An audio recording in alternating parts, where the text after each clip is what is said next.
8 years ago, Horry County voters elected Philip Thompson as their sheriff. The first thing he did was hire a butler. Meet him, coming up next on Carolina People.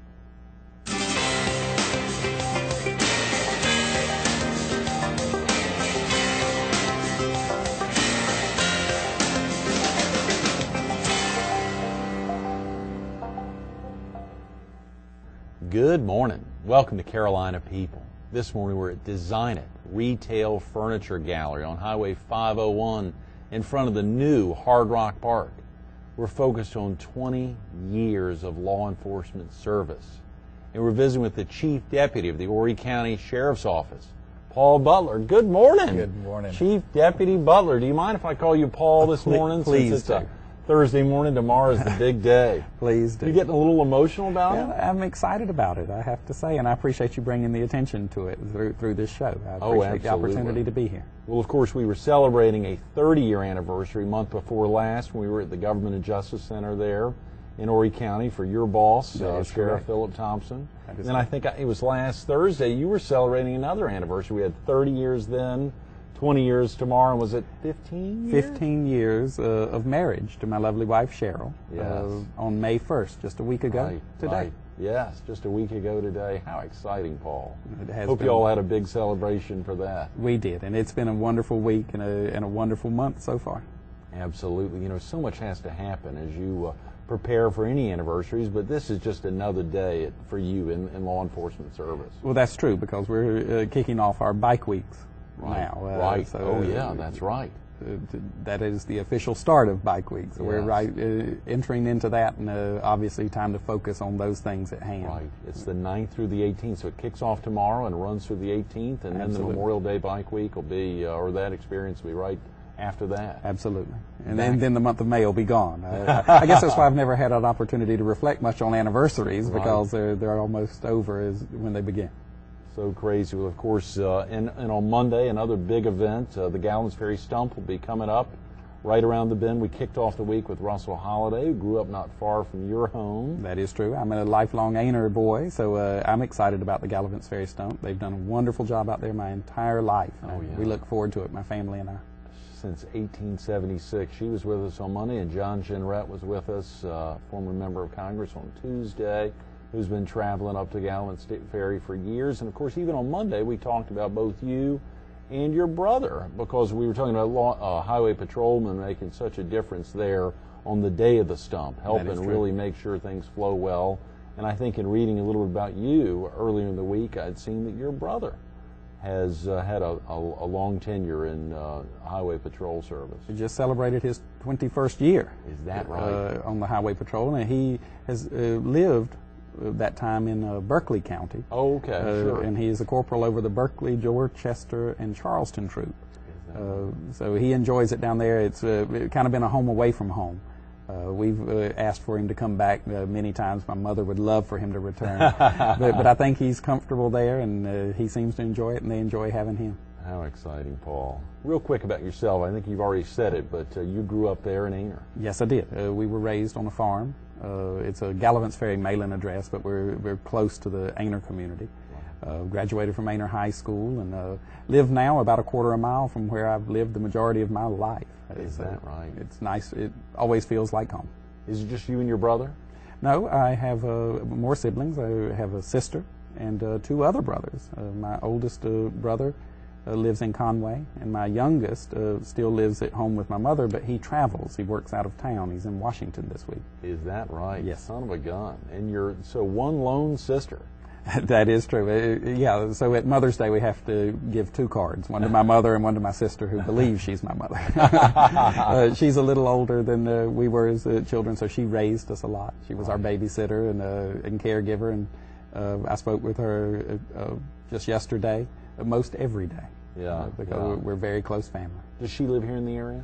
She does not. She's married to John Boyd, who was our former councilman. Yeah, former county councilman, and head of the Justice Department down there at Orgeorge County. Absolutely. He accepted a job as the president of a community college in Colorado. So he is out there, and she traveled with him. Right. And my mother is out there currently visiting. So is that right? I'll have to tape the program and show them. Yes, yes, very definitely. How exciting, Paul. Yeah. For you, when was it? Was it growing up with any of your other brothers or even your parents? Of course, you highlighted your older brother who's down there in Berkeley County. Were the other two in law enforcement, or No. had your parents been, was your father? No, he was born, he had children late in life. Right, He was born in 1913. Oh, boy. So he went through World War II. He was in World War II in the Army. He lived through the Great Depression. And he had children later in life. As a matter of fact, he was 53 when I was born. Wow. And my youngest brother is 2 years younger, so 55 when he had his last child. His last child at age 55. That's correct. Wow. And the difference between the youngest child and oldest is 18 years. Is that right? So we had I guess we were on a farm in Aner, and the two things he loved raising were corn and kids. Right. And he did a lot of both. And he raised us with very traditional values. He respected the law immensely. He followed the rules to a T. And I think that resonated with us as children, that law enforcement and government work is respectable work when it's done correctly and fairly. And that's kind of been our passion, and it's been a wonderful career. Well, I highlighted law enforcement service, and the service component is really central. Hearing you share with us earlier this morning, the service component for you is really the ticker. Absolutely, because this has been an opportunity. It's not been a job. It's not just been a career. It's been an opportunity to help people that otherwise may have gone without. And still today, 20 years later, I started this career with the idea that I would do it as long as it was fun and I felt like I was accomplishing something. Right. Well, I am. I still am, and I go home every day thankful for the opportunity I'm given and the opportunity to help others. Oh, yeah. Oh, yeah. You know, you think about that, and obviously for you, in reading a little about you, Paul, the excitement there for you having joined the Aner Police Department, I think I saw 1988, so that was your first stint. And then a year later becoming its police chief. That's right. The youngest in South Carolina. I know. It was one of those things that my brother became a highway patrolman. Right. And, you know, that was an older time, and Aner is still so. But in those days, I didn't necessarily choose this career. It chose me. He got on the highway patrol, and he liked it. He enjoyed it. He loves it as much today as the day he started. Right. And he was really good at it. And the Aner Police Department needed an officer. They were about to hire a second full-time officer. Right. And they called me and asked me would I be interested. And they based that on his performance and knowing my family and believing that I would probably be as good if they gave me the opportunity. So I took that chance and accepted the chance they took on me. And 20 years later, it's still fun and it's still beneficial. How exciting. Well, of course, you had a good tenure there at the Aner Police Department, I believe, prior to joining, was it the Horry County Police Department. Right, okay. 2.5 years at Aner. The last year I served as their chief of police. Had a new mayor take over there, Miss Johnny Mae Timmons. Right. And she chose me to lead that police department. And in Aner, it doesn't sound like that would be a big job, but you know, the smaller the town, the more responsibility one has. I bet. So in Aner, you're not just a police chief; you're the head jailer and you're the head dispatcher. You could cover the sanitation department, the water department, and the dog catcher. Anything they need, you become more like the mayor pro tem. Oh yeah. And I realized that at 22 years of age, I didn't. 22. At 22. Oh, I didn't want to gauge that age, but you're a young guy, so obviously it had to be pretty young. I started policing 2 weeks after I turned 21. Wow. And by the time I was 22, I was the chief there at Aner. And it was an excellent opportunity for me to learn. But one of the main things I learned was that I needed much more experience to do a good job.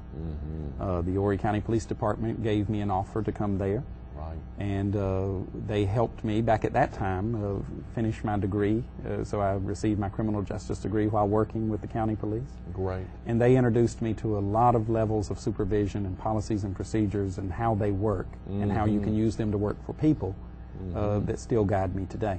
Right. So another wonderful experience while I was with the county police. That is critical. And of course, right now, as the chief deputy for the Horry County Sheriff's Office, to think about that and that role.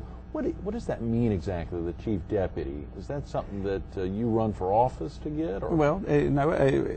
Each county in South Carolina has a sheriff's office. Okay. And the sheriff is the elected law enforcement official. Right. Chosen by popular vote throughout their county to lead law enforcement. And that is each of the 46 counties. Each of the 46 unlike the solicitor, who may be 2 counties, the Correct. sheriff is 1. Okay. Or with the county police, where Horry County is the only one with a county police. Right. Every county has a sheriff's office. When Philip Thompson became sheriff, he appoints his chief deputy, and that was me. Each one has to appoint this kind of second in command. Right. And that person's responsible for the day-to-day actions of the sheriff's office to kind of set the tone and implement a philosophy that comes from the sheriff and bleeds down to the deputies, and that is my responsibility to oversee. So if it's going well, it's in large part because it's working well. Right. And if it's not going well, that responsibility lies on my shoulders. Boy, that's a big responsibility. Well, it's not when you're working with someone like Philip Thompson.